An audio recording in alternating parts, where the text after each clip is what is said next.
Hello and welcome to Medical Dialogues, your daily dose of health and medical news. I am Dr. Nandita Mohan. Here is what I bring to you all from the world of medicine. A study shows buprenorphine after non-fatal opioid overdose reduces the risk of overdose death. Receiving medication for opioid use disorders such as buprenorphine after an overdose leads to lower mortality risk, according to a Rutgers study. Rutgers researchers found that opioid-involved overdose deaths following non-fatal overdose events are largely preventable with buprenorphine medication for opioid use disorder.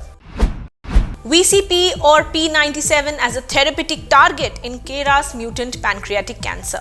The researchers have recently shown that proteins involved in the DNA damage response, that is the DDR, are critical for KRAS-mutant pancreatic ductal adenocarcinoma cell growth in vitro. However, the CRISPR-Cas9 library that enabled the identification of these key proteins contained limited representation of the DDR-related genes. In their recent study, the researchers from the University of North Carolina at Chapel Hill performed a comprehensive DDR-focused CRISPR-Cas9 loss-of-function screen to actually further investigate the DDR in this context. This screen identified valosin-containing protein as an essential gene in the KRAS mutant PDAC cell lines. The team observed that genetic and pharmacological inhibition of VCP limited cell growth, and it also induced an apoptotic death. To address the basis for VCP-dependent growth, they first evaluated the contribution of VCP to the DDR and found that loss of VCP resulted in accumulation of DNA double-strand breaks.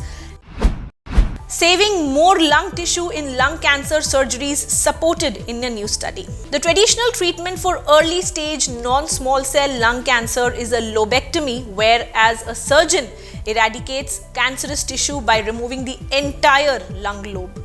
Yet, new research finds that select patients with early stage disease who undergo a less invasive procedure have comparable outcomes, sparking hope for a less aggressive approach to lung cancer surgery.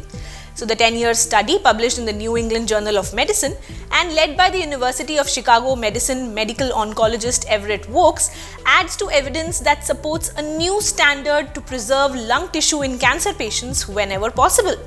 In this study, 697 patients with peripheral stage 1 tumors less than 2 centimeters in size were randomly assigned to undergo a lobectomy or a sublobar resection, where part of the cancerous lobe is actually removed.